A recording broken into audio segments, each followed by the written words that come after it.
Hi all, it's just Shannon from Haulcut. Just going to do a quick video of the trencher. Well, I've got a spare 5 minutes. Yeah, so this is the HT912 Red Roo, 600mm deep, 100mm wide. 600mm is pretty well as far as it will go. To obviously get the requirements that you need for cabling. So first of all, this is the wheel locks. Disengage, engage. 2 start switches.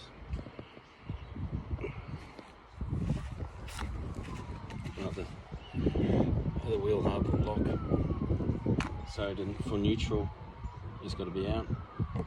And then when you want it actually to be mechanically driven or hydraulically driven, you have it in. Choke, fuel on and off. Obviously make sure those 2 fellas are on. Top dead center. And just give it a pull. It's pretty easy to start. Throttle, chain, forward and reverse. Boom up and down. And forward and reverse with the drive of the wheels. Obviously when you're trenching you want it slow, otherwise you're just going to do, I guess, burnouts with the wheel and you'll be spinning, not getting a straight trench. Right, this is a trick that I want to show everybody. So you want to be I guess driving backwards and trenching forward. So you only got 2 hands. So how do you do this? Using the levers. So this here is, I guess, your clutch, if you want to say that.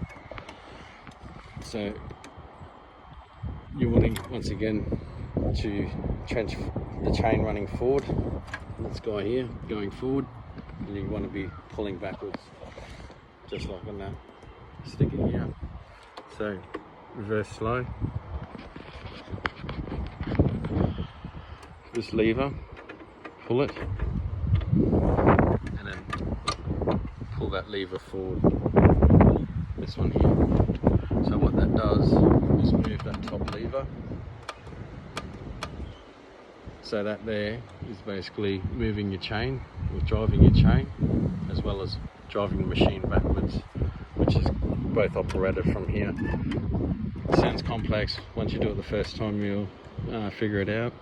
And you also will notice that halfway is pretty well in between drive and the chain movement, chain engage.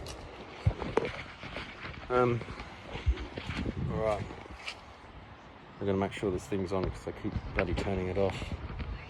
So basically this chain's always going to be loose. We want that loose so it doesn't put too much load on the bearings. Now if you're going to put this on and off, or take it on and off, always have it in the tow ball hooked up and chains on and whatnot. Obviously because it flips and turns into a bad day. So I guess you got a choice of fabbed all this up to make it safe, to be able to remove the machine in a safe manner. So for those who like their boats, same sort of setup. So I've got this here with the sling.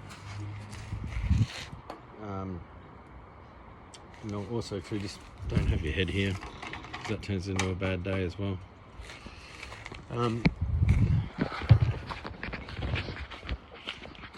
Right, so what we want to do is, say it's in the car. I'm gonna undo these straps. 1, 2, 3. Obviously don't undo that one.